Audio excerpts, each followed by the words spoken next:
Hello दोस्तों, कैसे हो आप सभी लोग। तो दोस्तों, अगर आप बीटेक कर रहे हैं तो ये चैनल आपके लिए बहुत ही हेल्पफुल है।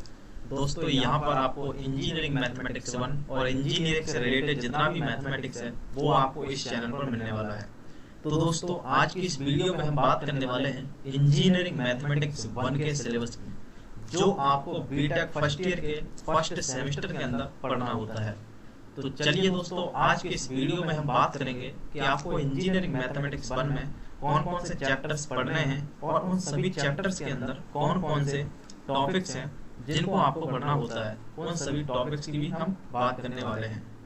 तो चलिए दोस्तों, शुरू करते हैं। तो इसमें दोस्तों, इंजीनियरिंग मैथमेटिक्स 1 में केवल 4 चैप्टर्स होते हैं। पहला यूनिट 1 जो है डिफरेंशियल कैलकुलस, दूसरा है यूनिट 2 जो है मैट्रिक्स का, तीसरा है यूनिट 3 जो है मल्टीपल इंटीग्रल, और चौथा यूनिट है वो है वेक्टर कैलकुलस। ठीक है, ये 4 चैप्टर्स हैं जो आपको इंजीनियरिंग मैथमेटिक्स 1 में पढ़ने हैं। ठीक, तो चलिए अब इन चारों चैप्टर्स के अंदर कौन कौन से टॉपिक्स हैं जिनको आपको पढ़ना है उनको भी देखते हैं। तो इसमें हम दोस्तों, पहला चैप्टर है जो है यूनिट 1 डिफरेंशियल कैलकुलस। इसके अंदर कौन कौन से टॉपिक्स हैं उनको देखते हैं। तो इसमें पहला टॉपिक सक्सेसिव डिफरेंशिएशन या फिर nth ऑर्डर डेरिवेटिव, इसको पढ़ना है।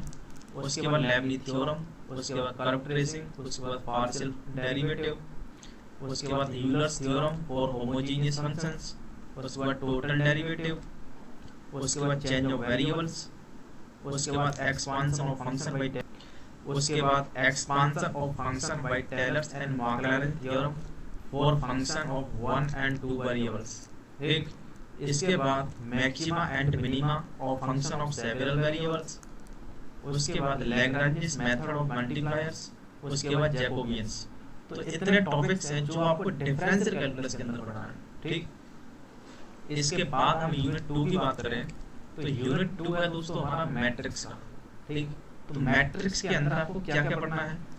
तो इसके अंदर आपको एलिमेंट्री ट्रांसफॉर्मेशन, उसके बाद इनवर्स ऑफ मैट्रिक्स, उसके बाद रैंक ऑफ मैट्रिक्स, उसके बाद solution of system of linear equation, उसके बाद कैरेक्टरिस्टिक इक्वेशन, उसके बाद कैले Hamilton theorem and its application, इसके बाद linear dependence and independence of vectors, इसके बाद eigen values and eigen vectors, इसके बाद कॉम्प्लेक्स मैट्रिक्स जैसे Hermitian, symmetric matrix and skew symmetric matrix, इसके बाद एप्लीकेशन टू इंजीनियरिंग प्रॉब्लम्स। तो इतने टॉपिक्स आपको मैट्रिक्स के अंदर पढ़ने हैं। इसके बाद दोस्तों, अगर हम बात करें यूनिट 3 की, तो यूनिट 3 है आपका मल्टीपल इंटीग्रल का। इसके अंदर आपको डबल इंटीग्रेशन पढ़ना है, ट्रिपल इंटीग्रल पढ़ना है, इसके बाद change of order of integration पढ़ना है, इसके बाद चेंज ऑफ वेरिएबल्स पढ़ने हैं, इसके बाद beta and gamma function and their properties पढ़नी है, इसके बाद Dirichlet's integral and its application to area and volume पढ़ना है, इसके बाद Liouville's extension of Dirichlet's integral भी पढ़ना है आपको। ठीक, तो इतने टॉपिक्स हैं दोस्तों आपको जो कि मल्टीपल इंटीग्रल के अंदर पढ़ने हैं। ठीक, इसके बाद दोस्तों, अगर हम बात करें यूनिट 4 की जो है वेक्टर कैलकुलस, यूनिट 4 आपका है वेक्टर कैलकुलस। इसके अंदर आपको ग्रेडियंट के बारे में, उसके बाद curl and divergence and their physical interpretation, इसके बाद डायरेक्शन डेरिवेटिव्स, इसके बाद line integral, surface integral, volume integral, इसके बाद गॉस डाइवर्जेंस थ्योरम, और इसके बाद Green's theorem and Stokes theorem without proof and their application. तो इतने टॉपिक्स हैं जो आपको यूनिट 4 के अंदर पढ़ने हैं। ठीक,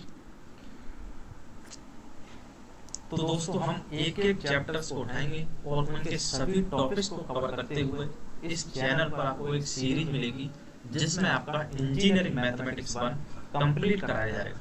ठीक है, जो आपके सेमेस्टर एग्जाम को टारगेट करते हुए बनाया जाएगा, जिसमें जितने भी इम्पोर्टेंट क्वेश्चंस हैं जो आपके सेमेस्टर एग्जाम से रिलेटेड हैं एंड प्रीवियस ईयर क्वेश्चन जो यूनिवर्सिटी एग्जाम के अंदर आए हुए हैं, वो सभी क्वेश्चन इन लेक्चर के अंदर कराए जाएंगे। उसकी आपको टेंशन लेने की जरूरत नहीं है।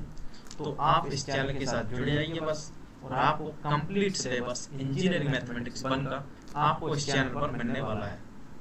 तो दोस्तों, तब तक के लिए जय हिंद, वंदे मातरम।